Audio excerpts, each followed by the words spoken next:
Thank you for joining us on our journey here to preserve the history of mixed martial arts. When I wanted to take on this project, I needed help. I brought in one of my favorite matchmakers, Miguel Iterate, and the MMA detective, Mike Davis. So to do this, we've been able to preserve history. Welcome and enjoy. I am the MMA detective, Mike Davis. Miguel Iterate is by my side. And today's guest, Miguel, we've got none other than Portland's own, well, I should say, kind of a traveler, but made his name in Oregon. We've got Matt Horwich. Matt, thanks for coming, man. Right on. Thank you. God bless the multiverse. Good to be here. Right. So, how you doing, Matt? Good to see you again. Yeah. You're one of the more interesting characters in mixed martial arts, and your journey into the sport is a lot different than most people's. Why don't you tell us, like, when you were young, your first introduction into the sport? Well, I first got started with Hoist and Cory and Gracie when UFC first came out when I was 17. But I trained for a couple months, and then I didn't do anything a while. Then I saw UFC still going and making a comeback, and got signed up at Northwest Fighting Arts a while. And then I went to team class with Randy Couture and Ed Shortfuse Herman and Matt Lindland and Chael Sonnen and Chris Leben. And it was a great team, Dan Henderson as well. Well, why did you not stay in California with Hoist and Cory? What turned you off there? Well, it was really expensive.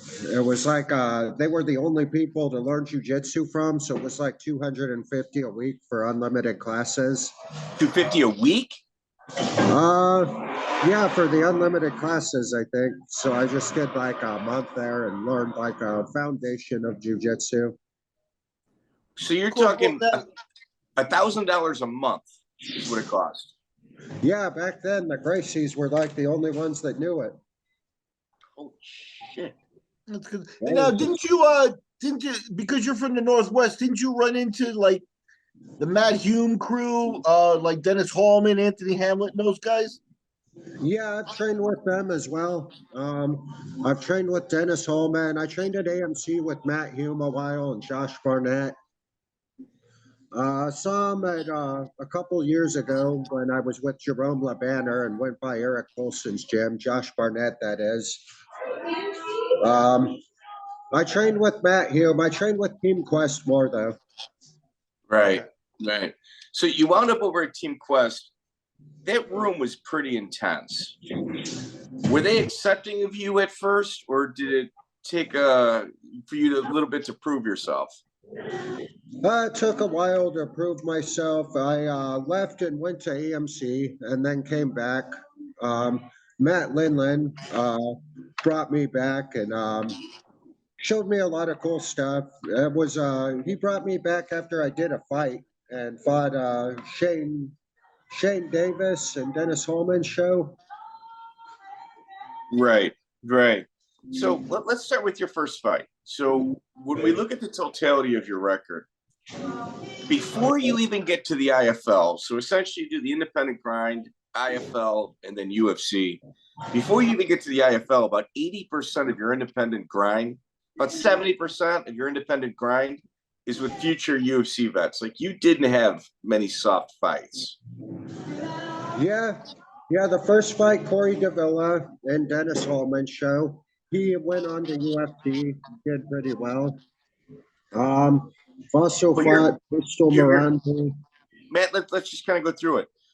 You've got Cory Devela. He's one of Dennis Hallman's training partners. It's your first fight. Did you know how just profound mixed martial arts would be in your life when you took this bout? Well, not exactly. I just my first fight was the one I was the least nervous for because I had a lot of guys not show up when I was supposed to do my first fight. So I was just like, thank God the guy finally showed up. And Cory got a good hip throw on me. I threw some pretty good uppercuts in that one. And I won by rear naked choke. Takedown and ground and pound and rear naked choke. And Who was in your corner then? Who was your corner man? Like what team were you with for that first fight? That fight, my boy TJ cornered me. Okay. He trained with Dennis Hallman a little bit. I got you. Okay, so it was more small stuff. Miguel, they had Dennis Hallman's show, Dennis Hallman's teammate, Dennis Hallman's bloody cornering him. Yeah. Was this the shows that we've heard about with Hallman where, you know, there may have been beer drinking between rounds and that sort of stuff? And I know you usually, you know, you were a purist, kind of like a martial artist from the beginning, but some of those shows were crazy.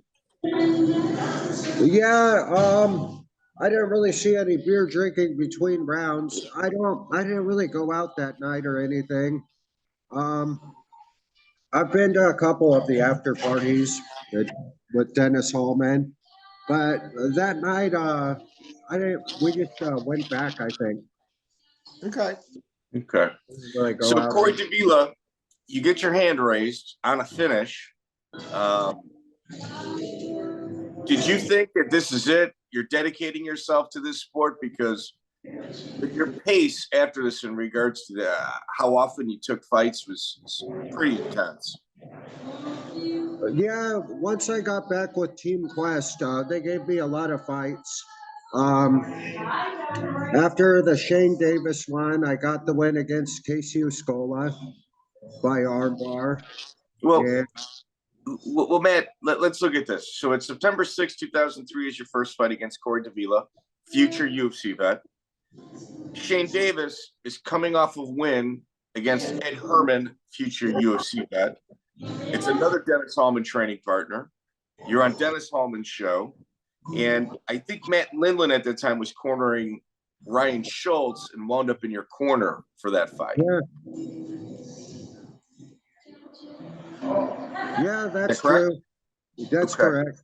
Okay, so why don't you take us through Shane Davis? That fight, I came out and I was newer to the sport, so I just tried to throw like a bunch of jabs to see what to set up. And Shane Davis punched me with a good right hand when I was went out and just tried to jab. So then we ended up grappling. I cross sides position, got some advantageous positions, but I wasn't able to get the submission because I wasn't experienced enough yet. Okay. So you get a draw against Shane Davis. You go to Desert Brawl where you fight Rich Guerin. And with Rich Guerin, you take your first loss. Yeah, inexperience. Was Guerin another training partner? Because Guerin was also part of Hallman's crew. Was he someone you knew? Yeah, that was at the Desert Brawl on JT Taylor's show. I got you. Speaking of JT Taylor, what was experiences with him? I know he's pretty outspoken. JT Taylor, I never had a problem with him. He was always cool enough to me. Him and Matt Lindland had their big drama more with JT Taylor. I don't think Matt Lindland cared that much. So, you know, for those that are following our podcast, JT Taylor is the guy that Lytle said was kind of hounding him, talking tons of trash. And he said it was the first time he ever fought angry was against JT Taylor. How was Dennis Hallman as a promoter? Dennis Hallman was always cool to me. As a promoter, his show's always been good. I don't think it got like as big as Sport Fight, Matt Lindland's show, but he always put on solid shows for fighters to get some experience. And no, Matt, I know you and Dennis go way back, and we've interviewed Dennis too. Now, there were times when you guys like went to parties together, like lived near each other, went to parties together, and he actually told us a story where he kind of got into a fight with you and your friend, and he was there with Benji Raddick. Did you guys have a fight at a party at one time? Yeah, that's true. Dennis Hallman choked me out at the party. Because my friend TJ just asked if I wanted to roll with Dennis Hallman, so I was like, "Oh shit, yeah, that'll be cool. Roll with the best. That'll be fine." And Dennis, I wasn't aware Dennis Hallman was kind of pissed off about it, and so he choked me out. And then I woke up and he was kicking TJ because TJ armbarred him off of me. And then I said, "All right, settle down. Don't make you choke me out again." And then everything just settled down, and that was what happened. Okay, that's cool. I got mad because Dennis Hallman on the interview was saying like I was like no, like a bitch or something, and that's not what happened. It is what happened. He choked me out at the after party. That's cool. Well, Matt, I will tell you, we're going through your record. I like to go slow on your record because the intensity, insanity of the level of your opponents is there's very few people that come on this show that have fought the quality of opponents that you have before you even made it to the big show. It's pretty impressive. So yeah, 50 Fight Club member. You know, I mean, absolutely. You don't get the 50 fights without putting in a grind at some point. So Matt's fighting once a month. September, October 25th, November 8th, Rich Guerin. December 13th, you got Chael Sonnen and Kevin Keeney's show. You're on Full Contact Fight Federation against future Bellator veteran Kyacey Uscola and future team Alpha Male coach, one of their head coaches. Yeah, Kyacey Uscola was a tough fighter. He had knocked out Gerald, one of the Team Quest guys, really quick in like 30 seconds. So back then he was just a beast. And I got hit with some pretty good shots in that fight. Was able to come back and win by armbar. That one, that was pretty much the story of that fight. Nothing super technical. Well, man, let me ask you: is it part of your game plan to like? Because you're known now as a guy who would take damage and then catch people later on and stuff. Was that something that you knew was that was work for you? Well, it kind of had to be because I was good at jiu-jitsu and I'm not as good at slipping as Israel Adesanya.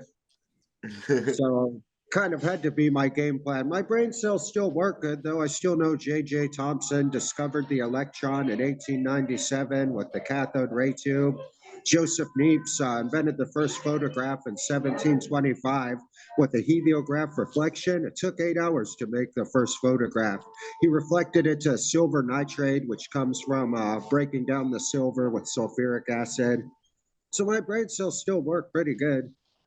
Yeah, well, no, we love you, Matt. When I want to remember things. So, Miguel, as you had said, Kyacey Uscola essentially tired out from beating on Matt, and Matt got the armbar. That was kind of the first foray into understanding that Matt was one hell of a nail. Yeah, that's pretty much the truth of that story. That was back then I was still pretty green, so I didn't really I hadn't progressed as much at jiu-jitsu and everything. But I still knew how to armbar. But you had a hard head. I mean, you were born with that. Like you had a good chin. Yeah. Yeah, I only was knocked out once. And I wasn't sleeping out, just didn't intelligently recover. So now check this out. So you got Bellator Team Alpha Male guy. That's his fourth fight. His first fight was against Cory Devela, who's future UFC vet. His fifth fight stands foils. You win by KO. His sixth fight is Josh Burkman, who's 9-1 at the time. Yeah, that was a tough fight too. That one I won by triangle armbar. Yeah, now Burkman's kind of a loudmouth. What was your experience with him leading up to that fight? I didn't have any problem with them. Usually, I think that's just for the press conference. Him and Kyacey Uscola talked a lot of shit, but that was just them having fun at the press conference, mostly selling tickets. So I didn't have any problem with it. Well, Burkman was 9-1. This is pre-Team Quest. So you kind of came in as the B-side, and this is also Matt Lindland and Randy Couture's first fight, or their first promotion, I should say. Yeah, the first sport fight. I remember Ryan Schultz, I think, fought Eddie Ellis on that one. I remember I got a better transition to a triangle choke in the Josh Burkman fight. I haven't watched it or thought about that one in particular for a while. I ended up training with Josh. He was my teammate afterwards at Team Quest, and he was always cool. So with Burkman, he's kind of a guy that's almost being fast-tracked to the UFC, even though he's got 9 fights already. And it almost as if that you got brought in to be the B-side, and like Kyacey Uscola, he made the fatal mistake of just burning himself out on beating on you, tires out, you catch him in the trap. Yeah. How was one more time, Matt? Yeah, that's true. I mean, it would have been a better career if I was like Israel Adesanya, great at slipping punches, but everyone's got their style to get the win. And submissions, the rear naked choke, and survival brought me a lot of wins and joy throughout the years in MMA and grit. Okay. You're muted, Miguel. Yeah, one of the things, Matt, that already jumps out, though, is, you know, Hoyce, Hume, you know, Lindland. You learned from the top-notch names all the way through, and you did have a reputation as being like a sneaky guy, like a submission guy at that point. Were you starting to think about a career at this point? Is that, or were you still kind of, you know, just taking it fight by fight? That was my first professional, like really official professional fight, because Kyacey Uscola, that was like an amateur one where we didn't really get paid or anything on Chael's show. So that was the first like professional victory where I actually got paid. I think it was like a few $100 or whatever, but back then that was really cool. So Miguel, A lot of money in the sport. all right, so he's 4-1-1 with 4 finishes, and he's got 1, 2, 3 next level guys on there, and he finally just got his first paycheck. So you had said in September you were still really green. This is February, and you got 4 finishes, 3 by submission.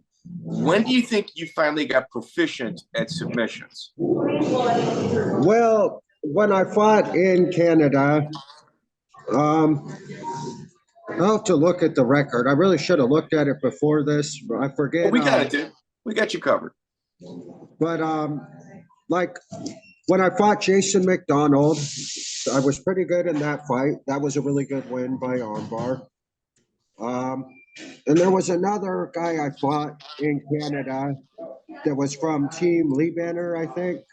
And I started Antony Ray. My Platas. It's about Antony Ray. Antony Ray, yeah. The Antony Ray one was when I was started really transitioning with Uma Platas and everything. Before I knew all the stuff from Eddie Bravo. No. Okay, so you're 4-1-1. Let's talk about the gym in Team Quest, like the room. Who did you gel with the most at practice?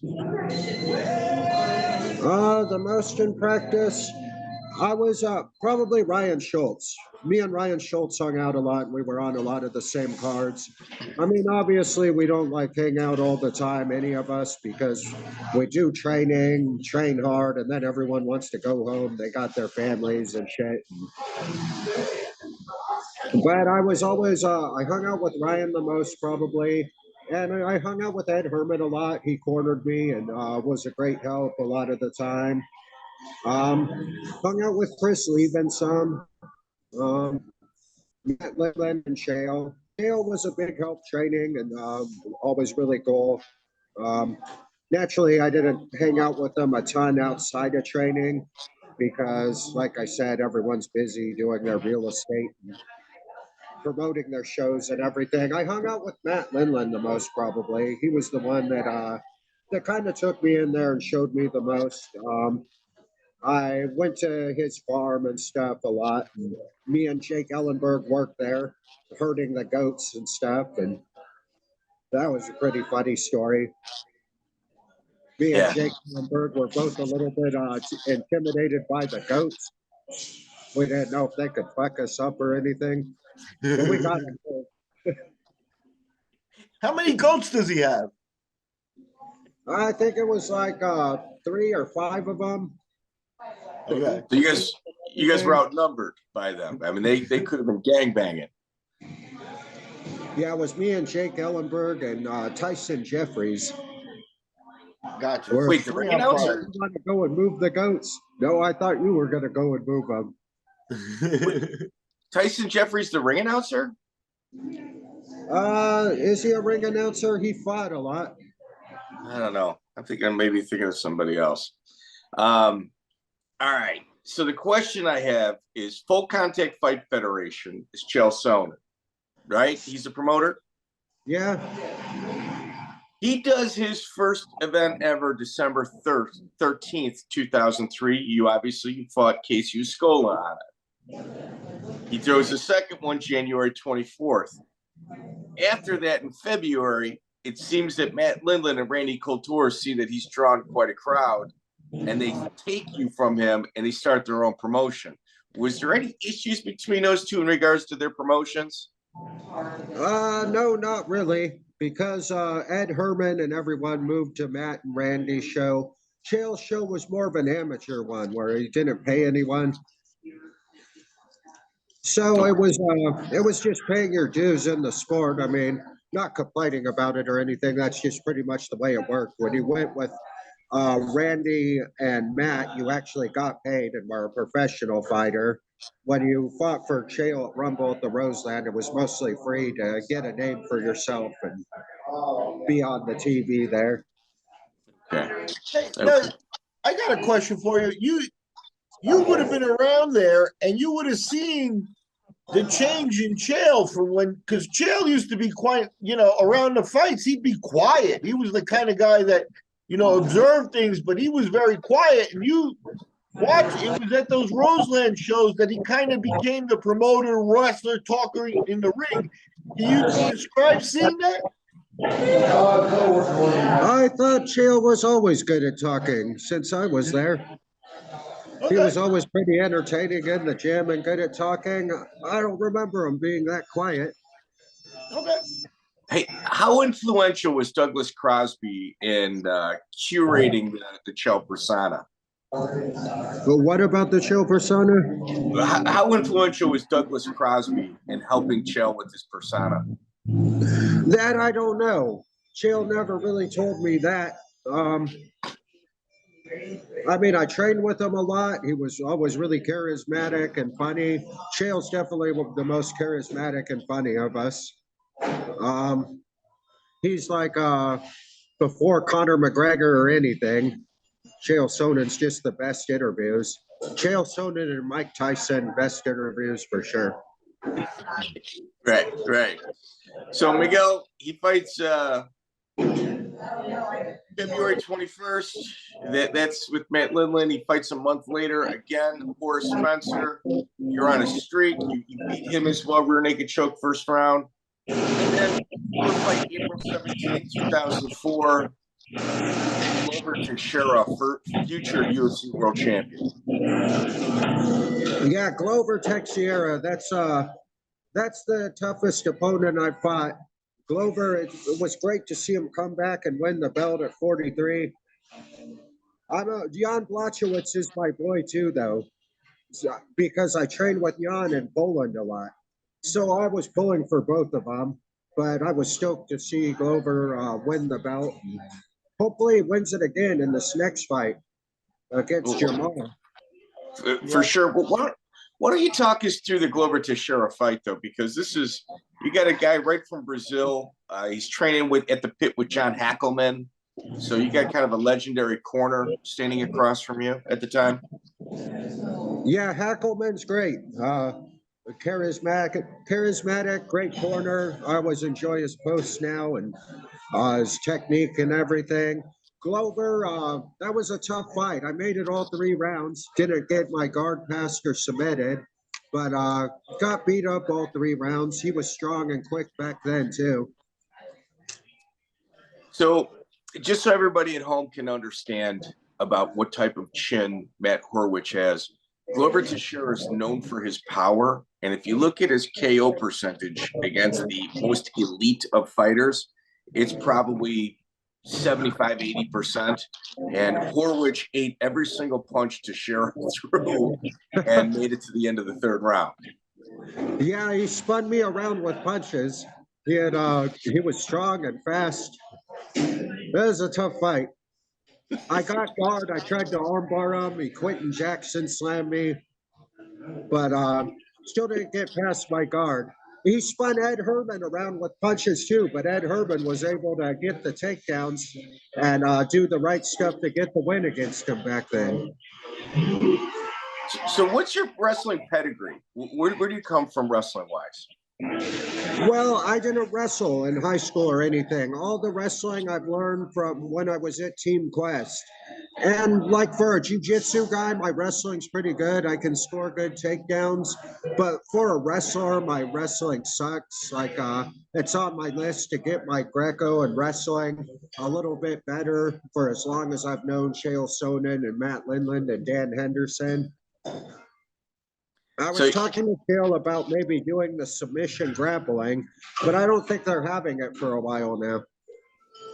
What, Mason Fowler? Mason Fowler's looking really sharp.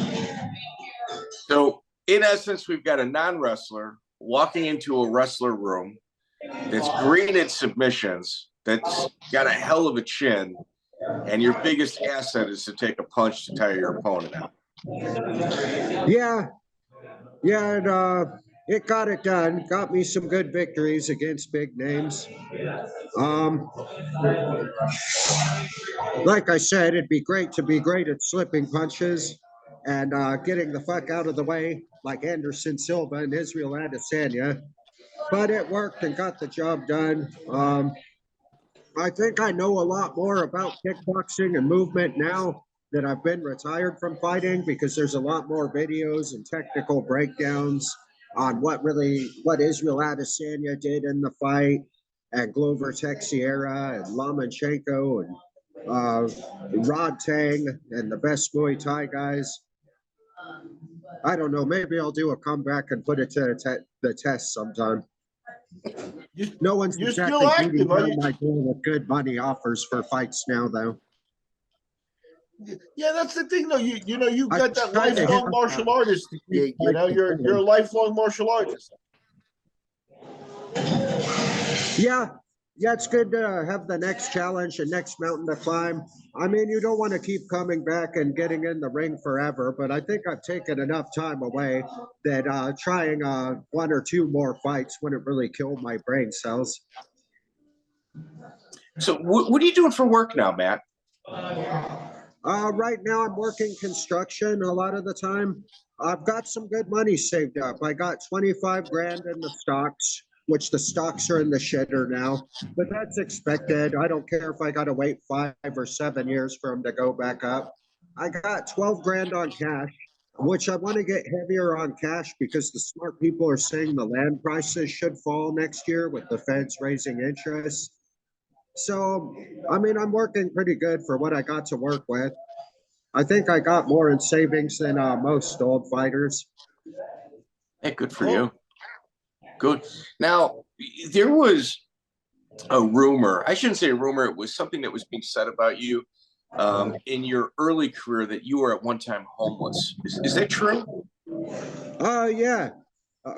Actually, I camp out now to save money towards getting land. So I do that pretty regularly. You waste a bunch of money on rent towards something you never own. I would rather save up the money towards owning land. And so are you living out of a tent then, or what do you mean camping out?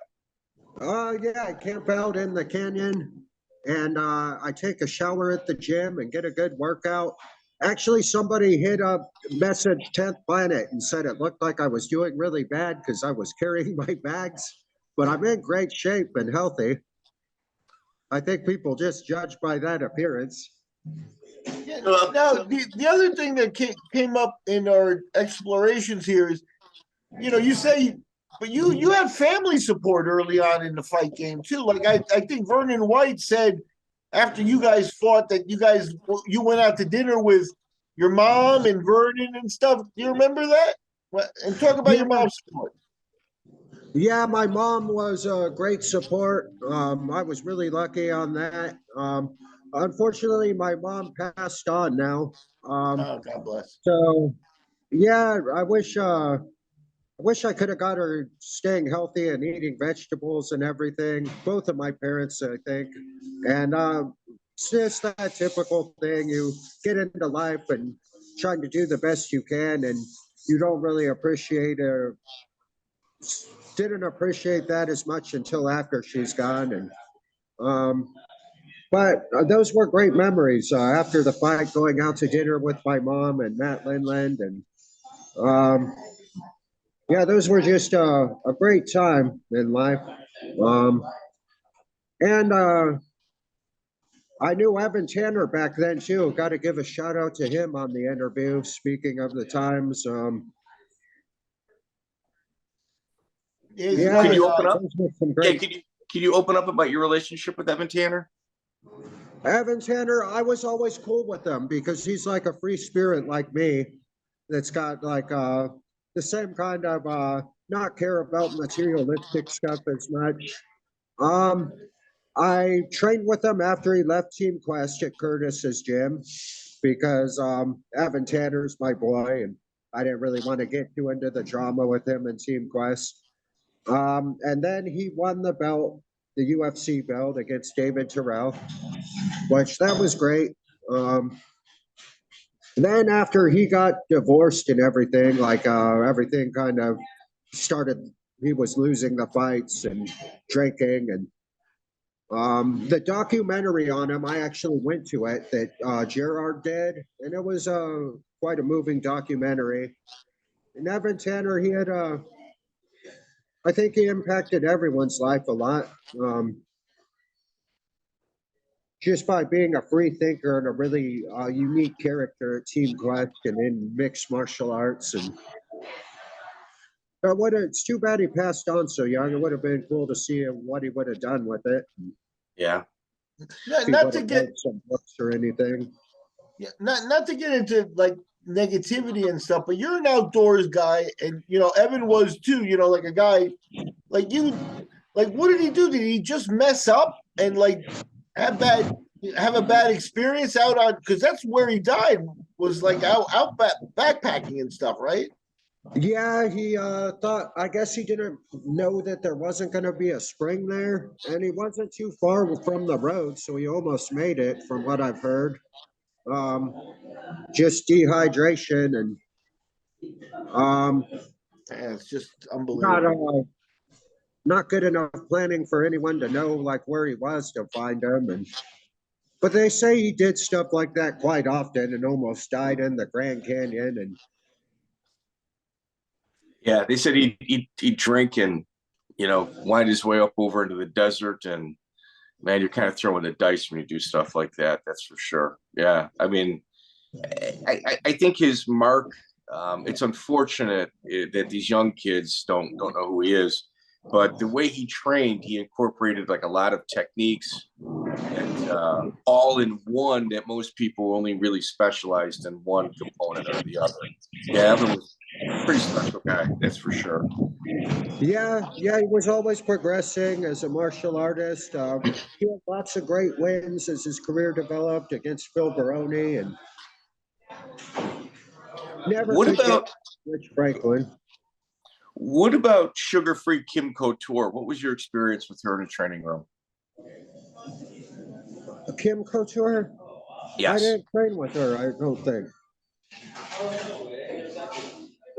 Because she wasn't at Team Quest when you were there? No, because I thought that was after Randy left and went to Vegas. You know what? You might be right on that. I thought you might be right on that. Because Randy was with Trish when we were in Oregon. Okay. Okay. You're on mute, Mikko. Hey, did you spend time in the room training with Baroni when he stopped by Team Quest? No, I wasn't there yet. I was there a little bit after, but I heard the story about him and Evan Tanner. It's in all the documentaries and everything. That's crazy. The drama with him now. Suspect for killing his wife. Did you guys hear that? Obviously, it's a big. Yeah, he what did the light that I can shed on it is that his lawyers just visited him and they say he's got the brain of an 8-year-old. Like he has no idea why he's there or where he's at. He can't really comprehend where he's at right now. Like the brain damage and CTE that he has no idea that he's in prison. Like that's how just developmentally delayed he is. Well, that's the case. They're gonna try to use that for the case, I'm sure. Does it look? I guess we'll see if he's guilty or not. No, I you know what, Matt, I actually got some pretty good insight into this. And in essence, his legal team is stating that he absolutely did it. Phil pretty much, what I think happened was Phil was in a blackout, woke up, was either dying or almost dead. He had no idea what he may have done because he was drinking and drugging. Methamphetamine was definitely a part of the equation, and ran out, tried to get help, and she had already passed. Like she'd been passed for a while. The defense that they're using for Phil is that he needs to be in a home for people that are mentally damaged. You know, he shouldn't get out, needs to be locked down, but he needs severe mental help because of just how gone he is. Yeah, that happens to a lot of old fighters. My boy Jason Mayhem Miller, he hasn't done anything that bad, but he can't stay out of jail. Doesn't got to teach him how to just walk away from his girl instead of getting in a fight. Yeah. You and Mayhem became really close. Would you mind describing your relationship with him? I've hung out with him a long time. I stayed at his place. We traveled to Poland. We had some really good adventures. Got pepper sprayed in Poland at the bar. That was pretty funny. What happened? Well, Mayhem was going to the bar because our friends invited us there, and he got in an argument with the door guy who didn't know who we are, and the door guy pepper sprayed him. So then I got annoyed that the door guy pepper sprayed him and double leg take down the door guy. And then they pepper sprayed me as well. And then one guy punched me a few times, but that's just a nuisance, a regular guy punching me. So then we stumbled outside and the police talked to us and I couldn't stop laughing. And Did you guys stay at that bar or did you go to a different one? well, we went to a different one. We got pepper sprayed and went outside. And the police said, talk to us about what happened. Very interesting. Very interesting. Yeah, it was quite an adventure in Poland. And yeah, there was that. And I went to his fight in Italy. He was doing really good in his fight in Italy until he got tired and got beat. But when I was rolling with him before that fight, I felt like I could do really well against him if I wanted. Like I had to go easy. But then after the fight, like he got the better of me in the rounds when I was really trying. So I was like, oh shit, you should have fought like that. Like he was a lot better after. In between rounds, when you had cornered Mayhem, you were reading the Bible to him as part of like your motivation in between rounds. Oh yeah, the commentators were getting mad about that, but no, I wasn't reading it to him, distracting him or anything. I was just getting some good vibes because that's usually it's a big part of my belief in training and everything, and it doesn't hinder me from what I'm supposed to be doing on the technical aspect. It makes me better at it. So yeah, that was pretty much that. Okay. And you know, to be honest with you. When I first saw you fight, I saw you fight live a few times. You walking to the ring with the Bible, I thought it was like a shtick. I thought it was you kind of mocking religion until I saw some of your interviews afterward, and I realized that like how serious you were with it. Yeah, well, it's been a big part of Johannes Gutenberg is one of my favorite heroes in history because he brought the printing press to Europe. So the Gutenberg Bibles could be mass produced and the books on science as well. So the common man and woman could learn to read their own Bibles and books on science, and instead of a pope or someone telling us what they say and who our enemies and God's enemies are. And in American history, one of my biggest heroes is John Clark, who won religious freedom in Rhode Island, that they weren't allowed to persecute the Baptists because back then they thought they were heretics. So it's just the Bible's been a huge part in how we've progressed in the printing press, and thanks be to the inventor of inventors. But you're also a science guy. Like you talk about the multiverse, you talk about science. Oftentimes, science and religion tend to battle each other, but you have somehow found your way in between the both of them. That's a new thing, though, because in the old days, a lot of the great inventors were Protestant and Catholic. For instance, Michael Faraday, who invented the first electric generator motor, showed that you can move the magnets and make more electricity. One of the most important inventors of all time, he was a Protestant. Joseph Niepce, who made the first photograph, was Catholic.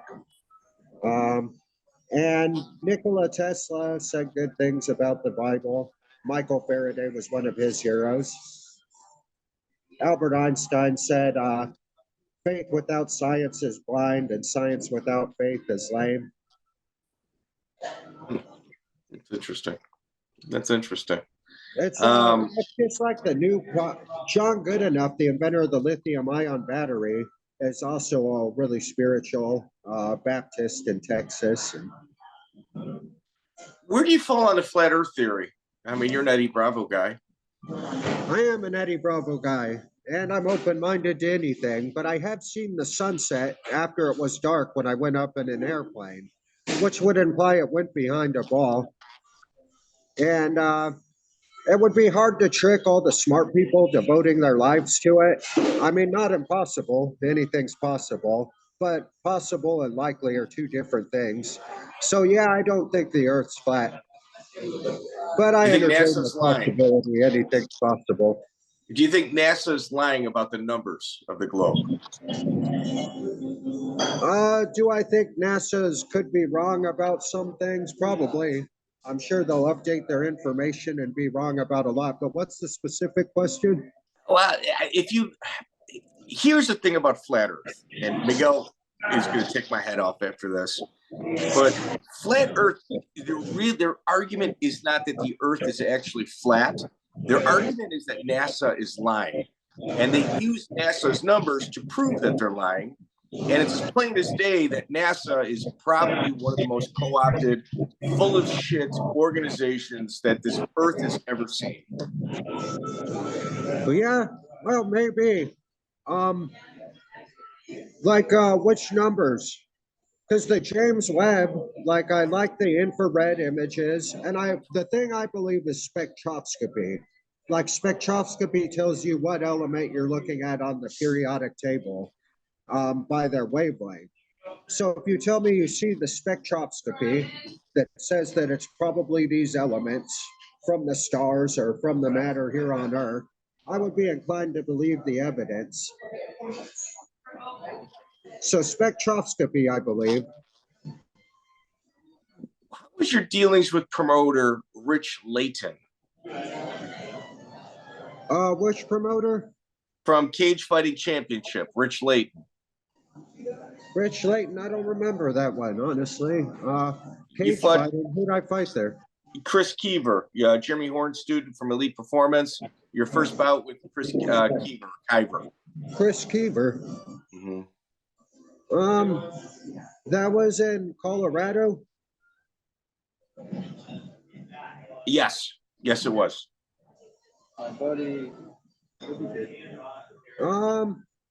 The Colorado one, that was a great experience. It was a good fight.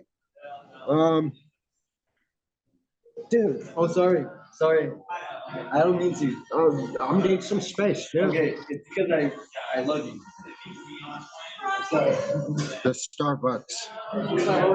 All right, now where was I? What happened just there?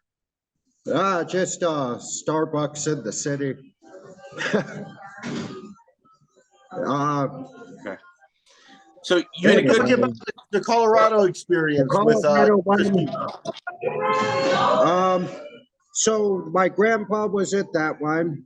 That was the last fight that my grandpa went to.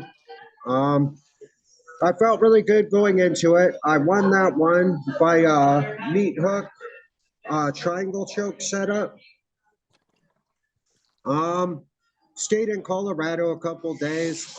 I don't remember talking to the promoter of it that much. Okay. Did he go on to promote a lot of shows, or?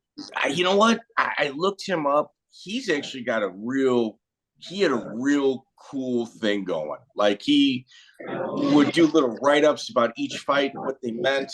In terms of an early day promoter, I thought he did a phenomenal job. But I can only tell you, from somebody that's never met or seen him, I've only seen like his body of work. And, you being in that locker room sometimes gives you a different view, or kind of cements the forethought that we have about him. Sure. That's good. Well, your first international opponent was Mikko Ruponen out of Finland. He was 10-2-2. Pride and Fury brought you, and you fought in Utah. So you're kind of staying in your same area, but the opponents that they're bringing in for you are just absolute stud. Mikko is actually another 50 Fight Club veteran. Fought in the highest of levels in Europe. Never made it to the UFC, but was usually always one fight away. Mikko, I thought I fought him in, was it Utah? I thought it was Idaho. It said Pride and Fury. Yeah, it is Idaho. Is it Idaho? It was a hotel resort in Idaho. Yeah, that was a good experience. I lost the first round and then came out and threw a bunch of punches, and he did a takedown, and I got a triangle choke, I think. Yeah. What was it like rolling with Fabricio Werdum? The Fabricio Werdum. Oh shit, that was a great experience. Fabricio Werdum's amazing training partner. The room at King's was just really tough. There was Fabricio Werdum, Orlando Sanchez, all the great Muay Thai coaches, Master Rafael Cordero, and I got to help Shogun Hua get ready for the fight with Nogueira. Master Rafael would work pads with them, and then I'd do a grappling round. I also got to roll with Lyoto Machida and help him get ready for the Mark Munoz fight. And I did my sit octopus guard to the back, but Lyoto Machida was pretty tired from the pads. Oh, you got him. I didn't get him, but I got on his back with the octopus guard. Fabricio, yeah, at that time, did you think Fabricio would be one of the greatest heavyweights of all time, based on your experience with him? Yeah, he was already really good. I mean, I was there when he won the belt against Cain Velasquez, but leading up to it, he had solid wins. He was coming off the win against Fedor, being the first to stop Fedor with the triangle choke. I remember having a lot of great rounds with him. Always got beat up by Fabricio Werdum. Never caught him. I got a foot sweep on him once when we were clowning around. So you mentioned Fedor, like you were Team Quest when, like, Matt fought him, then Chael fought him, and I think Henderson fought him. So it's like they all kind of lined up to fight Fedor. What was the aura of that the Team Quest people had around Fedor? Well, everyone knew Fedor was the best. Everyone wanted to fight the best. I was there when Matt Lindland fought Fedor. Sonnen, that was a lot later. That was just like Okay. at the end of his career. So we were all doing our own things in different places then. But yeah, Fedor's a tall order. Isn't he going to do another fight now? Yeah, he's Yeah, I supposed think to. he's got a retirement fight coming up. All right, But so it's a tough one. Rematch against Bader. when Fedor It'll be interesting. when Fedor fought Matt Lindland and he grabbed the ropes in order to kind of change the direction of the takedown, was Matt Lindland going back to the gym talking about suing Miguel Iturrate and the Bodog promotion in regards to that? Is there any rumor of that? Yeah. Nothing came of it though, huh? That is pretty funny. Good press. Matt Lindland, he was a great fighter, but sometimes he would have like the worst things happen on the takedown, like when he knocked himself out and they suplexing Vitali the first time and then kicked his ass in the rematch because there was a hole in the UFC mat, he said, and he hit his head like doing the suplex. So he talked about suing Bodog. Is that correct? I did hear about that, I think. I mean, it's a long time ago. I'm not 100% sure. I'll have to ask Matt Lindland. I can tell you too, the way those big companies get structured. I talked to Lindland's lawyer Stephen Thompson a lot over it, and he could sue me for whatever. You know, he could sue me and he could take me for all I'm worth, and he just earned himself a bunch of debt. So at any rate, but with Bodog, those companies liquidate very fast. You know what I mean? It's like you sued a company with no assets, and that's what was going to happen to them. So he knew it. Oh, yeah. Well, that's interesting. Yeah, that company didn't last too long. IFL was great while it lasted. They treated the fighters really well, paid us good. Yeah, you IFL went was on to one be of their the best kingpin. ones. Mike's taking us there. Mike is getting us Yeah. there. Here, before that, on July 28, 2004, it's Sport Fight 5. They're literally going once a month. Like, they've really kind of got their system dialed in. Jason Flynn, years, and he was supposed to fight Paul Purcell. He leaves the event and make an announcement. Got Paul Purcell who wants to fight him. You remember that? Which one? Jason Flynn? So Paul Picnic Purcell, ATT guy. ATT guy. So in essence, you took it last minute because his opponent Jason Flynn left the event. Sport Fight. Okay, I know which one now. Yeah, he had knocked out Rec with the spinning back fist. The brother that I fought. Mm-hmm. Yeah, I took that just when I was in the crowd. That was a pretty funny one. I was glad that went good. I won by rear naked choke. Jason Flynn, that's funny. I guess he just had anxiety like Carl Parisian had that too, where I got anxiety about the fight, said, that's it, I'm out of here. They say St. Pierre used to do the same thing. Why, like, question himself, why am I fighting? Did you ever have any of that, Matt? Or? Well, everyone gets nervous before the fight. But you sign up and just go and do your best and try to have good faith, good focus, train hard for it. Most of my fights I was well trained and ready for, except the one where I got knocked out in Korea.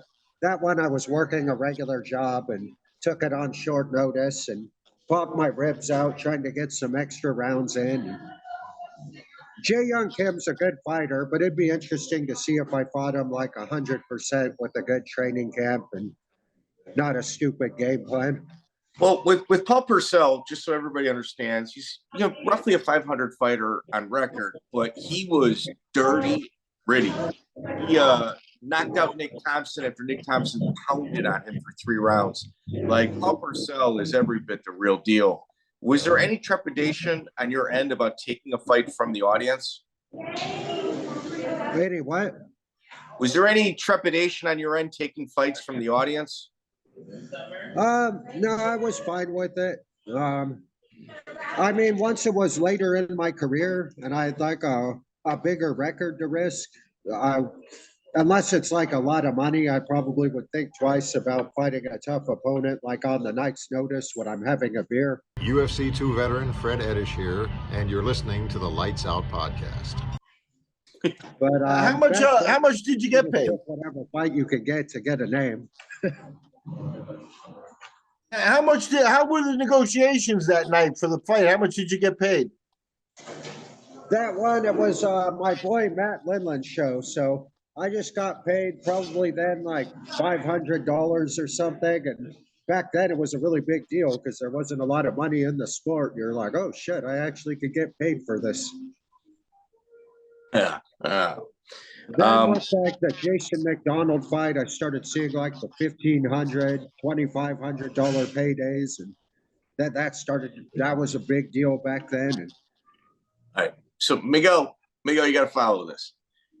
He's drinking in the audience, fights Paul Purcell. A day or two later, Tim McKenzie gets called over to the Ultimate Fighter. And then on a week's notice, he fights a guy from France, future 50 Fight Club member, Jerome LeBanner standout, Antony Ray, in Montreal, Canada. Yeah, that was a tough fight. I got uppercutted pretty hard in that one. I kind of got flash knockdown and then recovered and got the takedown. He had really good stand-up. He was fast, explosive. But my jiu-jitsu was really good in that one. I started going for umapatas and took the back. And are you being managed at this point? What? Are you being managed at this point? Yeah. Yeah, Matt Lindland, but the management's job was just to get us as much fights as possible back then.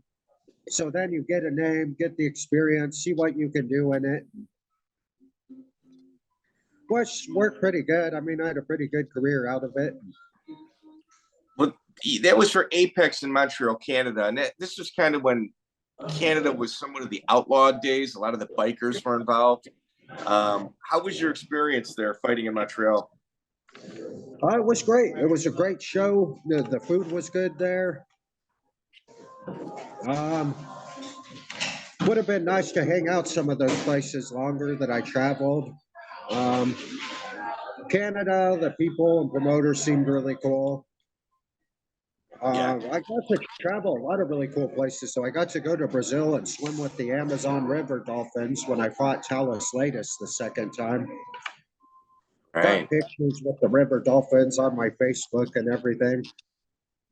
So you beat Antony Ray by rear naked choke, and Capital City Fight Alliance. You fight Billy Miles a couple weeks later, sport fight in Reno, Nevada, and then they roll you into October 16th, a biker-backed organization out of Canada again, Extreme Fighting Challenge, and you fight Jason McDonald, another future UFC veteran who's an absolute savage. Yeah, Jason McDonald was great. That one I won by armbar. I pulled guard, and he was standing up out of my guard on the armbar, so I hooked it around his leg and got the tap from it. Fairly quick, if I remember right, in the first round. I ended up fighting him again later, and I got robbed on that decision. Like everyone that saw my second fight with Jason McDonald knew I won that one. Yeah, McDonald, he had 10 fights in the UFC. He went by the athlete. Man, he's as legit as they come, and you're walking away with the win. With Mike Dulce, the Dolce diet? I didn't really get into the Dolce diet. I mean, Dulce, he was a great training partner, great guy. But usually I just eat vegetables and good protein, just mostly good common sense dieting. And How was he as a training partner? as a training partner, he was good. I mean, he's athletic. He's a good fighter. Great guy, great vibe, great energy. I wouldn't say he's Chael Sonnen on takedowns. Chael Sonnen was the best on takedowns. Gotcha. Chael Sonnen, oh man, his double leg. He got the takedown on everyone, except the only time he has problems is when he goes up to light heavyweight. Like against a bigger, stronger guy can wrestle, but at middleweight, he took everyone down, didn't he? Anderson Silva took Shogun Rua down. You used to be one of the projects that that Eddie Bravo would work with in regards to perfecting your jiu-jitsu for MMA. What was it working out with Eddie? Well, that's what really helped me step up the stuff I was working and the Antony Ray fight on my Uma Padas and everything, where I could know like how to actually do them right and all the details. So Eddie's like my main mentor in jiu-jitsu for sure. And it's 10th Planet. The kids are always inventing cool new moves. I still got to get caught up on the go-go clinch choke, the bug trap, or whatever kind of new ones they got now. So I got to make it to headquarters more. It's just, it can be difficult to make it to the headquarters when I'm trying to work a regular job. It's a lot easier to go and roll with my boys at the Coastal Mesa 10th Planet. But yeah, Eddie Bravo's the man. One of the most innovative. It's great what he's doing with the jiu-jitsu tournament, where the grapplers can make like 20 grand and have a shot at that for winning it. I thought when I did a grappling tournament, man, this is great. I get a break from worrying about Krokop head kicks and Yoel Romero flying knees. But then when you're grappling, you got the dreaded heel hook you got to worry about, which can be worse than a Krokop head kick. Yeah. Yeah, you have 9 months. Huh? Yeah, you could rehab 9 months with a bad heel hook, you know? Yeah. 9 months with a heel hook? Yeah, no, I'm just saying with a bad one, you could be doing like a long rehab, whereas a KO, you get 3 months off and you're back, you know? Yeah, a KO, I could be back training the next day, as long as I'm not getting hit or anything, doing my cardio. I've only been knocked out once. It's a weird feeling. I was worried I might be stupid forever because I couldn't remember all the details of how I got there. But then after dinner and a couple beers, all my memory came back. And that's good. Did you ever have the opportunity to roll with Joe Rogan? I did roll with Joe Rogan, and I also did the same way I took Shogun Rua's back when we were clowning around training, not when he's going 100% or anything. But I also did that on Joe Rogan, where I grabbed the octopus guard and go to the back, like I learned from BJ Penn in the Matt Hughes fight. So I got on Joe Rogan's back, and then he said his ribs got hurt.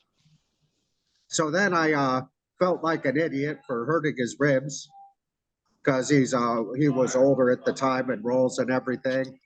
Maybe he just said it because he didn't want to deal with the back mount.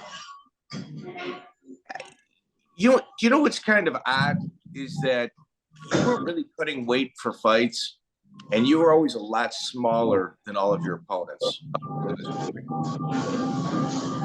At light heavyweight, yeah. And then I went to middleweight, which I was pretty big for middleweight, cut a lot of weight.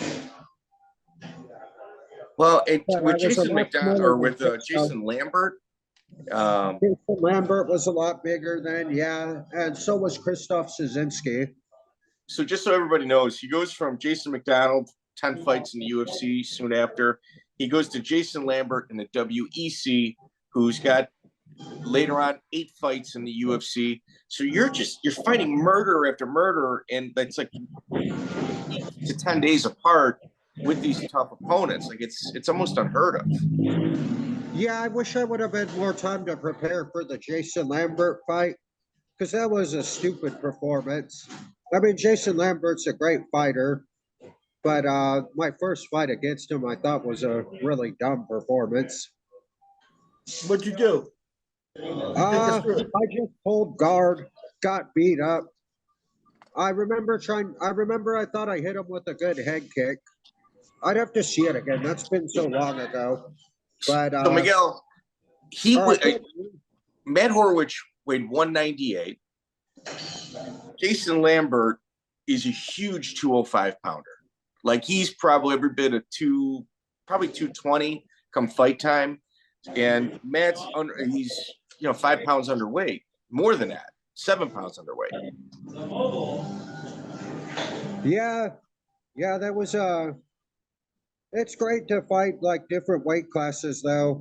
The good thing is not having to cut weight, because cutting weight can be a big hassle. I mean, it's kind of like a fast, a spiritual experience, but it's a pain in the ass to cut weight. Yeah. No, there were other big guys you fought too, Dave. Sometimes. I'm sorry? Against bigger opponents, I did good sometimes. So I did good against Krzysztof Stasinski. Who's huge. There were a lot of big. Travis View. Well, hold up. We're getting there. So he's got Chris Keever rematch. Miguel, guess who he's fighting after that? Your guy, Trevor Prangley, a monster 205er. Yeah, Trevor. He was a big 185er. They were middleweights. You're right. Like Prangley's an absolute savage. He's, I think, incredibly underappreciated in regards to his ability and talent. Yeah, Trevor Prangley was really good. Him and Chael Sonnen had some really good battles. It was hard for me to do anything against him because of his excellent wrestling. It was hard for me to get an advantageous position on the ground or pull him into guard. So Trevor obviously did a stint in the UFC as well. Bodog. Miguel, was he your 185-pound champion? Yeah. He was. Yeah, he went to Bodog. He beat Chael Sonnen once, huh? He fought Chael 3 times. And beat him twice. I think he beat him twice, and Chael beat him like the time it counted, like the time everybody else was watching. So like in UFC. But yeah, Trevor beat Yuki Kondo for the Bodog belt. Oh shit, that's a good win too. Yeah. Oh yeah. Yuki Kondo was solid. Oh yeah. Yeah, big time. Big time. That was a good card too. So XFC, you beat Brian Weaver, and then you roll into Extreme Challenge 64. This is the first time I ever saw you live. You fought Travis View. Travis at the time is 36-5. He may have been in the UFC at that point. Almost had Travis knocked out at the end of I think it was at the end of the first round. Yeah, when he went to the wrong corner. That fight I haven't thought about for a while. What did I almost knock him out with? Was it a head kick? So in essence, he was taking you down and holding, just pretty much stalling and brawling. And with about 10 seconds left, you were able to get to your feet. You landed a big head kick, and his corner had to help him find where he was supposed to go. Yeah, that was my favorite move at stand-up, the head kick. That was a great fight. I haven't thought about that one for a while. I think Ryan Schultz was in my corner. Yeah, Ryan Schultz was in my corner on that one. So that was my first experience with yourself, and Monty Cox was the promoter, and I remember everybody going, "No, man, stay away from him. He's like reading the Bible, but he's not like faking it." He's like everybody was so freaked out by you at the event. It was pretty funny. Yeah, well, sometimes things require a more eccentric approach. Now, I got a question for you, since we're talking about, obviously you march to the beat of your own drum, but did you have an interaction one time with Don Fry where Don made a little drunk and tried to beat you up in Connecticut, I think it was? No, that's funny. What happened was we were waiting at weigh-ins, and I was really hungry. And Chael Sonnen said that Don Fry was worried about his position of work with the IFL and that he was going to get sandwiches for everyone. So Chael Sonnen dared me to go over and tell Don Fry that I heard he was getting sandwiches. So I went and told Don Fry that Chael Sonnen said he was going to get sandwiches. And he said, "Who said that?" And I said, "Chael Sonnen over there." And he said, "I'll show you a turkey sandwich." And then Chael said, I'm sick of Don, I'll go get him. Yeah, I heard because Then he Don. got a fight later with Dennis Hallman at the bar. And Dennis Hallman went for a double leg, and he had a neck injury. And I guess Don Fry necktied and Dirty Box punched him, and then it got broke up. Is what I heard. Ah, we'll have to I follow don't That'd up be know good if for Dennis tonight. Hallman commentated on that story or not, but I never got in a fight with Don Fry. Okay, All right. good. Well, that's good. So Matt, let's just That say was we're pretty going to funny. interview Dennis Hallman, let's just say tonight, with Benji Raddick and Anthony Hamlet. What questions would you say would be most appropriate in order to get a good interview out of him? A good interview out of him. Well, the Don Fry story was pretty funny. Dennis Hallman always likes to tell the one about choking me out at the after party. It is pretty funny. I'm not mad about that part, just that he said I said no like a bitch or something, which isn't what happened. What happened is I woke back up and he was kicking TJ, and I said, oh shit, settle down. Don't make me make you choke me out again. And then everything settled down because he armbarred Dennis Hallman off of me and Benji Raddick stomped on him. Then I ended up fighting Benji Raddick in IFL and got the victory. Did you ever roll with Jeff Monson? Yeah, I rolled with Jeff Monson lots of times. Jeff Monson was really good. I was really good at standing back up, though. At one time, he got so mad at me standing back up and getting away from guard, he knocked over the shelf at ATT. That was pretty funny. Sometimes Jeff Monson would get so mad at our rounds, he'd knock something over because I would slip and stand up and get away when we were doing the drills on escaping. And this was at Coconut Creek, correct? Yeah, I was at Coconut Creek, and it was with Matt Lindland and Laborio. And it was the funniest part, the highlight of doing rounds is when you do something good and Jeff Monson gets mad and knocks over the shelf or the wall. Everything's in trouble. Did you roll with Laborio? No, I didn't roll with Laborio. He showed me some cool stuff about Kimuras and everything, but I didn't really roll with them. I don't think like a lot of the older coaches are doing like a whole bunch of extra rolling. I didn't get to roll with Marcelo Garcia either, because Marcelo Garcia was there, but he was mostly rolling with the bigger names and stuff. So that's one thing that I didn't get to do was roll with Marcelo, the man. What about JC Cavalcante? JC, I don't remember.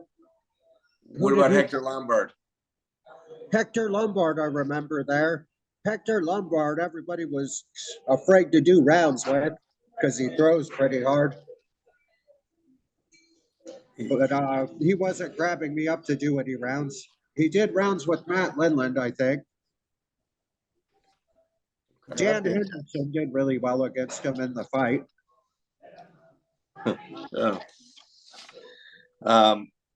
So you go from Travis View, that's June 18th, July 9th, you're talking 3 weeks later, 4 weeks later at the most. You're fighting future UFC vet Krzysztof Sosinski at Freedom Fight in Canada.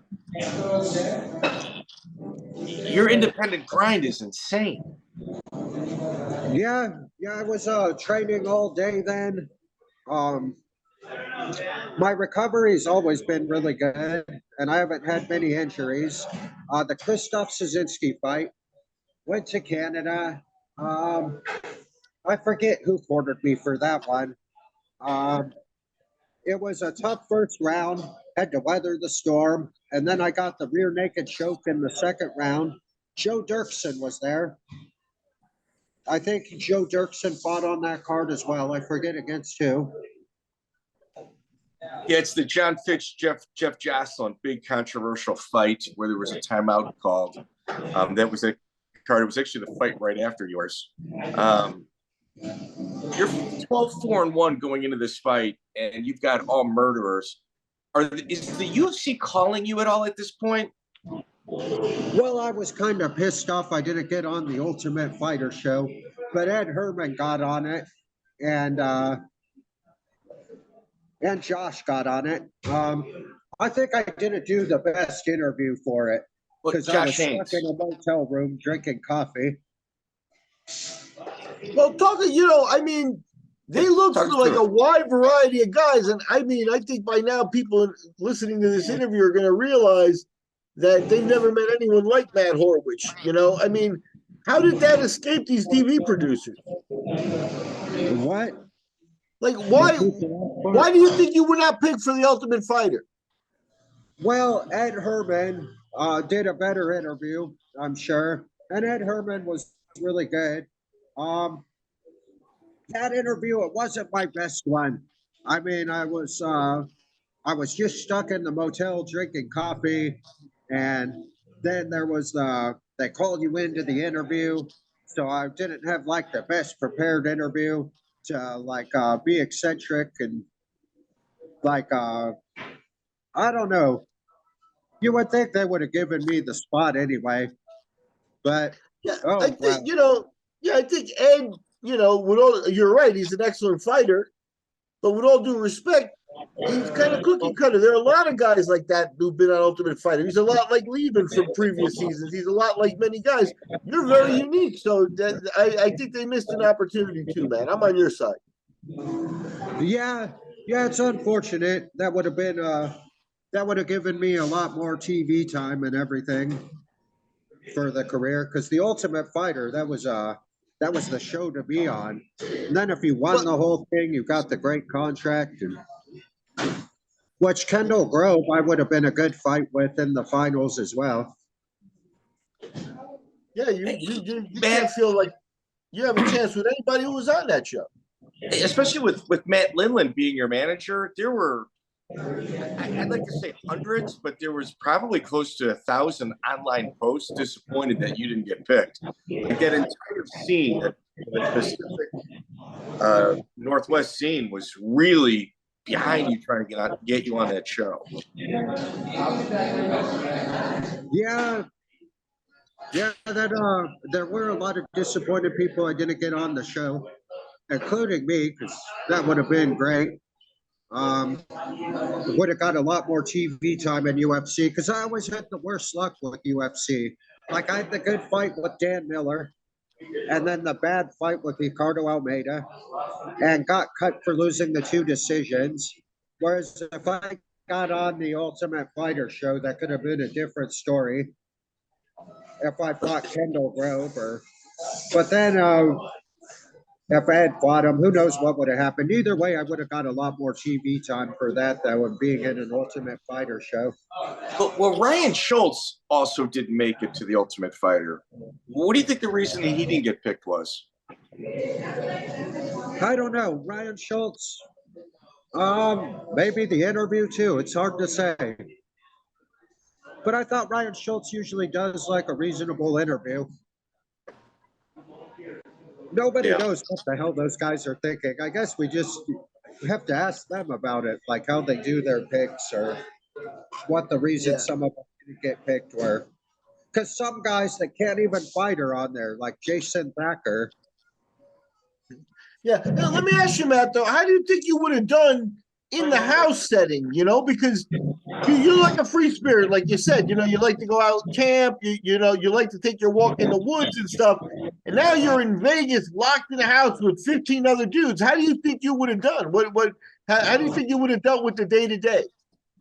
I think I would have done fine. I mean, I'm not a big drinker, so I don't think I would have had the Chris Lieben problem of drinking too much or anything. And it would have been better than sitting in the motel to try out for the show, because I would be training with good coaches and everything. Okay, so you just stick your teeth into it. I got you. When Chris Lieben comes back from the Ultimate Fighter season 1, what was he saying in the gym? Well, he wasn't allowed to say what happened, but Matt Lindland would rough him up in the rounds, I guess, because he was he played the bad guy in the show. I remember him talking about that. But yeah, Chris Lieben, he was one of the best like knockout artists coming up at Team Quest, and he was just a lot better in his fights than he was in the show. Like in the show were his worst performances. Do you think that he was portrayed accurately there? He said that that's what they wanted for reality TV. That's probably why he got on the damn show and I didn't. Because Chris Lieben did like the reality TV stuff they want. Yeah. Yeah, he's an interesting guy. We got a real good interview with him in the past. Right after you're taking this horrific stretch of fights, after Sosinski, they lined you up at Sport Fight 12 against Vernon Tiger White. That bit of a beat-up record, was an absolute legend in the sport and somebody that's literally fought a who's who. Well, Vernon Tiger White, that was like back then I saw him as a big step in competition because he had fought Chuck Liddell, and he actually looked like he hit Chuck Liddell with some decent shots. Chuck Liddell dominated the fight, but he looked pretty competitive with him. And so I did the game plan that Randy Couture did against Fedor Belfort: cover and creep forward, throw a jab and crunch him up and grapple. I was pushing the pace. Got the body lock. He was able to do like a Uchimata hip throw reversal, which I didn't mind that much because I like pushing the pace from guard. He did one illegal knee, which I didn't care that much about. I wasn't hurt. I just wanted to keep the pace going and tire him out. Then I was able to get the body lock, sweep takedown, and a rear naked choke. That fight I remember really good. So Vernon told us that he was doing cocaine the night before and he was still feeling a little bit high during the fight. Was there any indicator that he may have been partying? I was not aware of that. That's a pretty funny story. I would think the stimulants would help him, like John Jones. That might make him tire out quicker, though, with his heart rate up. So, Yeah, it's Matt not Lindland. Matt Lindland was known for maybe not showering a lot prior to fights in order to kind of maybe smell a little bit like his opponents. Have gone on record saying that, man, that guy he reeks. Did you ever have that game plan going into a fight as well? Well, people always say that about me too because I sweat and do a lot of cardio, big testosterone. But no, I don't think that's actually a game plan or anything. I remember though, Quentin Jackson said that about Matt Lindland at the end of the fight. Which everyone knew Matt Lindland got robbed on that decision. But that was pretty funny when Quentin Jackson said it in the fight interview at the end. That's the one I remember the most on that. Chael Sonnen did really good against Quentin Jackson too. Took him down everywhere.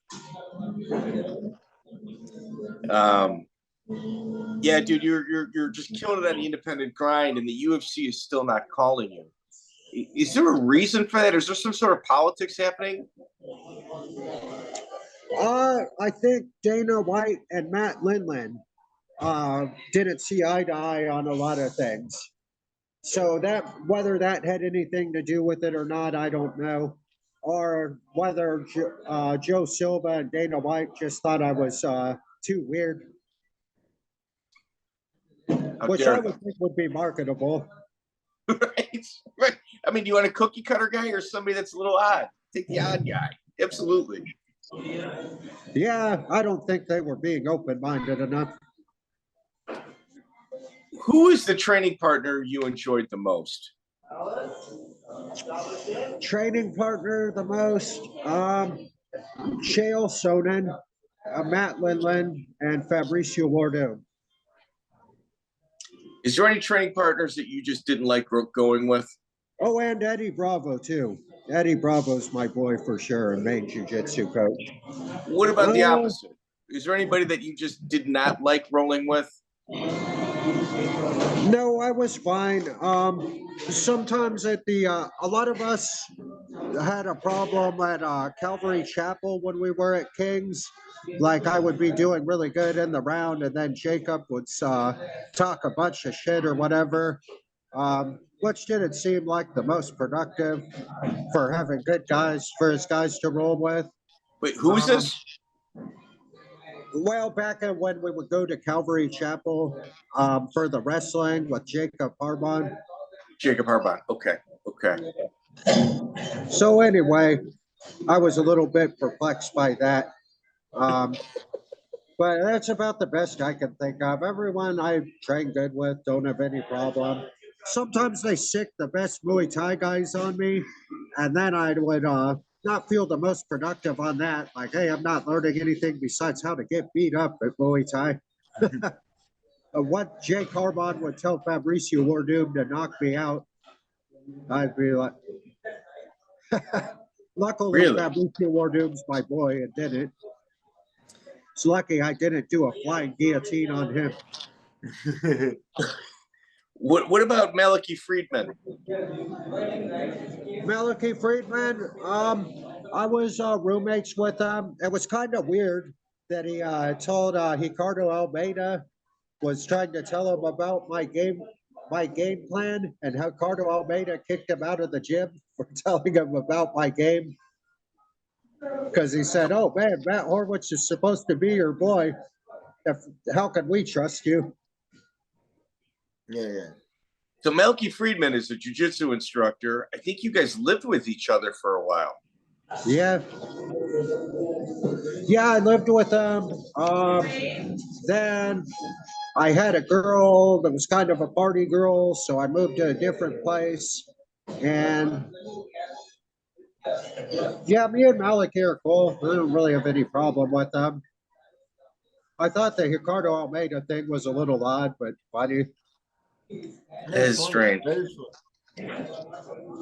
Good for Ricardo too. Ricardo showed some honor there, you know. Yeah, he did. Ricardo Almeida's a solid. Ricardo, at one point, you were sponsored by Full Tilt Poker. Did you ever did you get paid by them? Full Tilt Poker. Yeah, I remember being sponsored by them. I think it was like $1,000 or something back then, which was a really big deal because there wasn't a lot of money. And I remember the sportsbook sponsor as well that Matt Lindland got kicked out of the UFC about. Did Full Tilt pay you, or did they stiff you? Full Tilt, I don't remember being stiffed. I don't remember any sponsor. I think I got paid on everything. What about Atomic Fightwear and the tattoo shop at UFC 90? Did you get stiffed, or did you get paid there as well? I don't remember getting stiffed, so I think I got paid on all of them. That's crazy. My research told me differently. Okay. What about Bama? Did Bama pay you? Bama, I fought there against Tom Watson. I think I got paid on everything there. Really? Bama was late. That was what happened. Okay, so we were all complaining because Bama was late on paying us. That's how a lot of fighters feed their families, so everyone was pissed about it. I remember that now. People that were late on paying us were Bama and the Powerhouse when I fought Tellus Latest the first time. Like, they were really late on paying us and had financial problems, but I still got paid. You rack up 2 more wins, and Scott Coker finally gives you a call to Strike Force. Was that a relief for you? Was that a goal of yours? That was the first Strike Force that I fought in. Brian Ebersol. First show. Brian Ebersol. And that was kind of a dumb performance. Brian Ebersol's really good, but I probably could have done a better performance there. I was able to score 1 takedown. and I hurt my knee because I wasn't that good at rubber guard yet, and like pulled it for the Yuma plotter wrong. It's what I remember about that. It was really cool though, because Chuck Norris was out in the crowd and a lot of celebrities. But I didn't really go and say hi or anything because I was pissed off about the decision lost. Not at Ebersol, just about the performance. Okay. So, Miguel, just so we're all on the same page here, these fights are all within like 3 and 4 weeks of each other. Gets the call to Strikeforce, fights Ebersol, loses a decision. Although you almost triangled him at the very end. 1 week later, he fights in an 8-man tournament at the World Cage Fighting Championships in Europe. Now that one was great. Mike Tyson was a guest referee. And so the first fight came up to the Awesome God song and everyone booed me. And then I won the fight. And Boss Rutan was there too. And then the next fight I came out and everyone cheered. And wait, just you guys gotta listen to the studs he's fighting. Like, he hasn't had an easy fight yet, and he fights Petras Markevicius out of Flawless MMA from Lithuania. He's 21-5-1. Your next bout is against I think he's a 50 Fight Club member. At this point, he's not. He's a black belt under Liborio, Ron Carneiro. Yeah, he's a great guy. Great fight. I escaped back down at the end.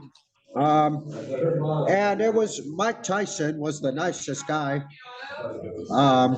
He loved my walkout song, came up and gave me a hug after the first fight. And he said nice things about me in the interview. They asked him about the fights, and he said, I love Matt. I love that he comes out to the Awesome God song, and beautiful person. And so that was my my great experience of doing the 8-man tournament, and getting to meet Mike Tyson. Yeah, Matt, you rear naked choked the guy with 1 second left in the first round. A guy that's an absolute stud. You finish him. With Roan, you lose a split decision. Whatever took place in that fight didn't allow Roan to really perform his best. He ended up losing in the finals. But I think it's due in part to how hard he had to work against that of yourself. Yeah, that was a long fight. So the first fight, I remember the mistake the guy did is he tried like a flying armbar, flying triangle again after he did the armbar, and I had his leg trapped where it was like in half guard, so I was able to pass and get his back. And I tapped him out from like a Habib Conor McGregor crossface because it wasn't on the neck. And then the fight with Ronan, that one, he got my back, I remember, and I was able to escape and reverse into his guard right at the end of the fight. In the finals, the guy he fought, I didn't know much about that kid. He did really good on that night, though. Who was it that he fought in the finals? Did that kid do good? Yeah, his name is Leonardo Chocolate. He finished with about 20 fights. Later on, took a loss to Glover Teixeira. Lots of tough guys. Yeah. Glover was beating everyone. Yeah, Glover was an absolute savage. You finally get called up to the IFL. Is this a relief for you? Well, the first one in IFL was a stupid performance because I always have a problem about Jamal Patterson. Let me set the table on this. Jamal Patterson's 0-0. You've got every bit of 20 fights. No athletic commission in the world would approve this bout now because of the huge disparity in experience. And it's a pretty big upset. Yeah, Jamal's like he's athletic and strong and quick. Kind of like Glover Teixeira, but didn't go as far with it. He's just always been a hard matchup for me. The first one, I got rear naked choke crossface. The second one, I did the stupid mistake on the shot and got guillotine. Yeah, Jamal Patterson, he was athletic, had good potential, just was never consistent. Black belt under Henzo. Yeah, he's a tough dude. Tough dude, for sure. Athletic, good jiu-jitsu, good technique.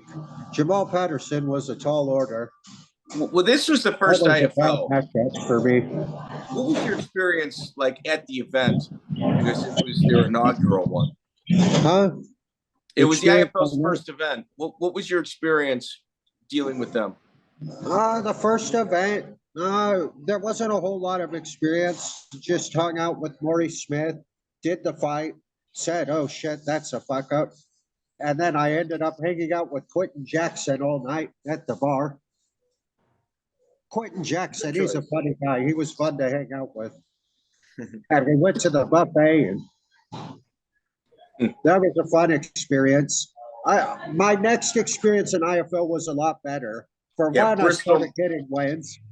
And for two, they were paying us really good and put us on the salary. And I was making a lot more money than I ever made. Yeah, you fought Bristol Morunde. You win by decision. And then November 2nd, 2006, Mike Kyle's pre-fight interview says that Horwich wears his opponents down during the fight in order to get a choke later on. I'm not going to fall into that trap. And that's exactly what took place. Yeah, Mike Pyle's a funny guy. He was a tough opponent. He was fast. He had good stand-up, good jiu-jitsu. I remembered when we sparred before, he was good at the arm bar. So I was able to do the right defense that time and tire him out and get the rear naked choke. He got to be on the Universal Soldier movie with Van Damme. I was always happy for him, but I always thought I should get to be in the damn Van Damme movie for choking him out. And Ryan McGivern is another guy that seems to have your number for some reason. Ryan McGivern, well, I fought better fights with him, though. Like when I fought him, they were good competitive fights. I did a good Plata. I did some good stuff at stand-up. But yeah, Ryan McGivern's always been a tough matchup for me because he's a good wrestler and he's good at not getting submitted by me, which went the decision. And his stand-up was pretty good, too. So you lose to Ryan McGivern. So essentially you're 2-2 in the IFL, and then you go on a run. Bo Parlant, you win by Kimura. Jamal Patterson, I mean, you lost by guillotine, 37 seconds. Kazumiro Hamanaka, you KO him, 207. Then IFL 18 in Chicago. There was like 4 people that missed weight on that card. Was there something going on with the scale? The Chicago one, who did I fight there? Brian Foster. That one, yeah, I don't know. Brian Foster was really nice about me missing weight, though, because there was a couple pounds I got perplexed about how much I was supposed to. So, yeah, there may have been some of the scales were off, may have been off a little. I don't know. I don't want to make it too many excuses for it, but it is possible. That Brian Foster was nice enough for me not to have to pay for being overweight. So I felt kind of bad kneeing him in the face in the fight. But I got he hit me pretty hard too from the clinch. He had heavy hands. And then I was able to knee him in the face and get the fight to the ground. That one I got the triangle armbar, if I'm not mistaken. Yeah, that Chris Lato special. Yeah. And you pull into it, like the IFL decides to start putting titles on people. They put your former training partner, Benji Radek, up against you. Was that a hard fight for you because you guys knew each other so well? Well, yeah, me and Benji have always been cool. I mean, at the end of the day, everyone I fought, I think's a good guy. They're just trying to be the best they can be in the ring. So I don't really take it personal or anything. But Benji Radek was just a strong opponent then. He was knocking everyone out like early, and I was taking a long time to submit him. And so when I got the win against Benji Radek and got the belt, that was like one of the biggest moments for me. For one, I got paid a lot more. For two, I got to be the champion of a big organization. And what was the payday like? Huh? What was that payday like? What were you taking home for being champ? That one I took home 15 grand. The next one I got to raise to 26 grand. Okay. Well, for everybody at home, on YouTube, there's a clip of your post-fight conversation with Benji Radek while you guys are killing time, while they're playing the commercials. And the back and forth between you two is an incredible moment in sports.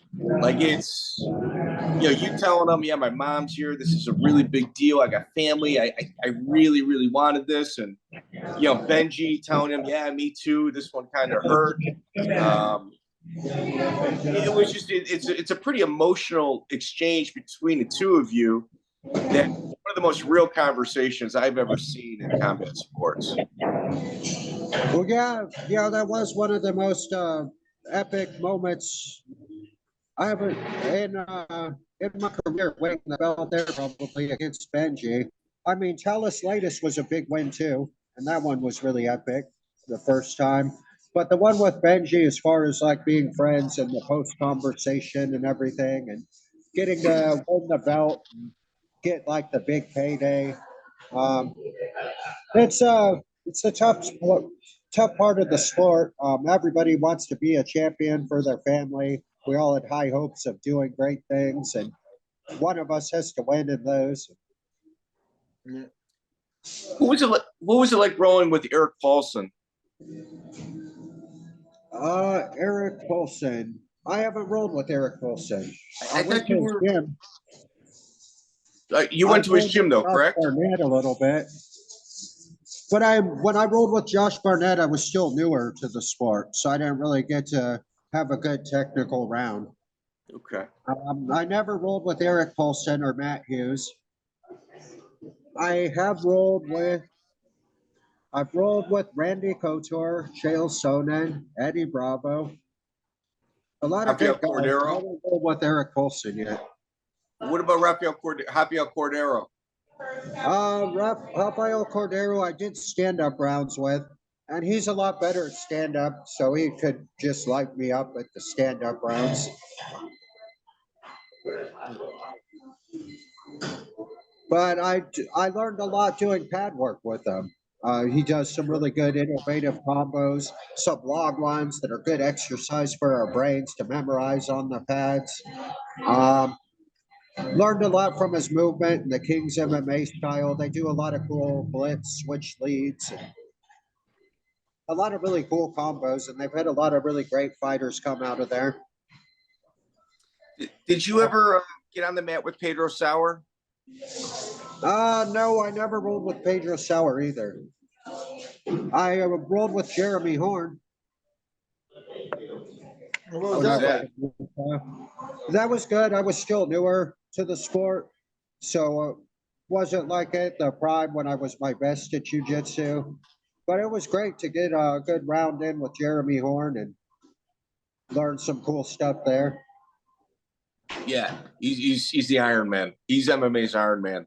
Yeah, Jeremy Horn's a legend. Solid. Oh, yeah, for sure. And you also were one of the main training partners for Conor Heun when he fought AJ Nunes. Yeah, that was when I was at Legends, and we all lived in the gym in Hollywood. Conor didn't live in the gym. He was with his girl, Thea. Or did he? I don't remember now. I think he lived in the gym part of the time, and they had a place. But anyway, yeah, we all trained there and lived at the gym. Conor Heun and Eugene and Tommy and Guerin. Those guys didn't get in as big of shows. Eddie Bravo was also at the gym, and there was some great memories back then.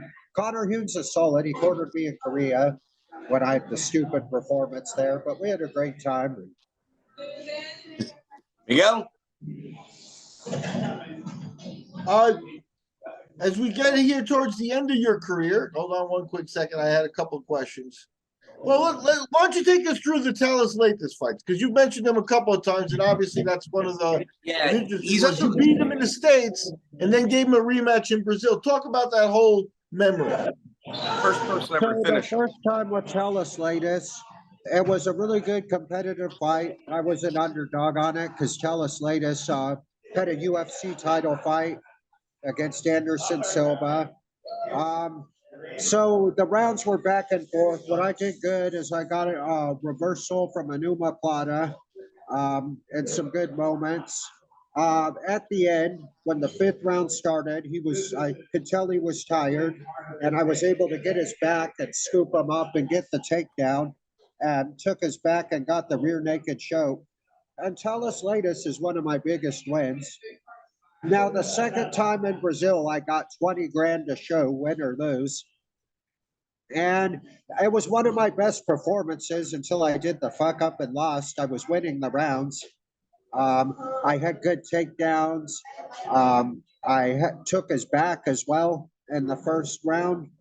And then I was doing good in the next round until he was standing up and I let go to punch him and got reversed and then got stuck in the arm triangle. And I didn't know there was a short time left in the round.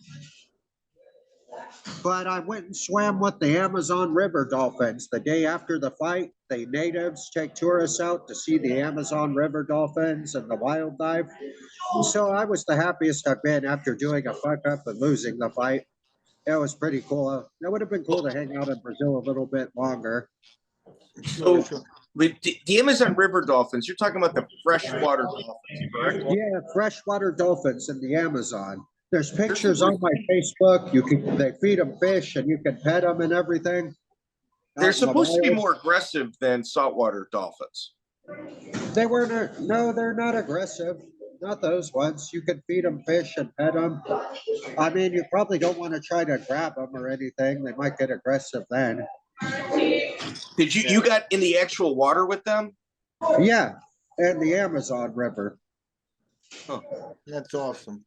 And so now let me ask you, now this might be something, maybe a regret in your career and stuff, because Talis, you beat him and then you lost the rematch. The same thing happened to you with Jake Rochelle. Do you think, what was going on there with your mindset? Why were you dropping rematches like that?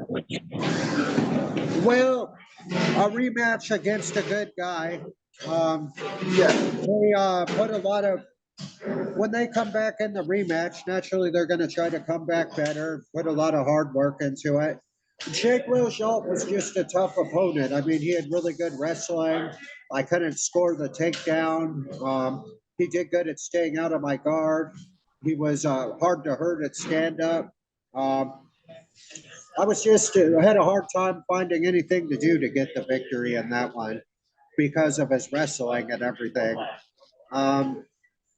That one, I think I did better in the Talis Latus rematch than in the Jake Rochelle one. Because the Jake Rochelle one, he fucked me up every round. The Talis Latus one, I actually had a great performance till I lost. Gotcha. Matt, what are your experiences with psychedelics? The psychedelics, well, I've done some mushrooms, some microdosing. I don't make a regular habit out of it, but it's better than pharmaceutical drugs. A lot of people use it for depression or whatever. And some people just use it in microdoses where you don't get the full effect as well. I'm a big fan of the fungi, not just the psychedelics, but the lion's mane mushrooms. Me too. They have hallucinone and aranacine, which imitates and stimulates our neural network connections and the myelin sheath around the neurons that are the insulators that help speed up the conductivity and our brain cells and everything in the hippocampus. So the lion's mane mushrooms and mushrooms in general and fungi are just amazing. There's actually a world war with the mushrooms. Like there's the tree sappers that are mutually beneficial to the trees, and they take nutrition from their roots and break down the phosphorus and nitrogen for them. And they compete with food with the dead eaters for the nitrogen that eat like the dead wood and everything, which lion's mane mushroom is one of the dead eater ones. The psychedelic ones are dead eater mushrooms as well, I think. Yeah.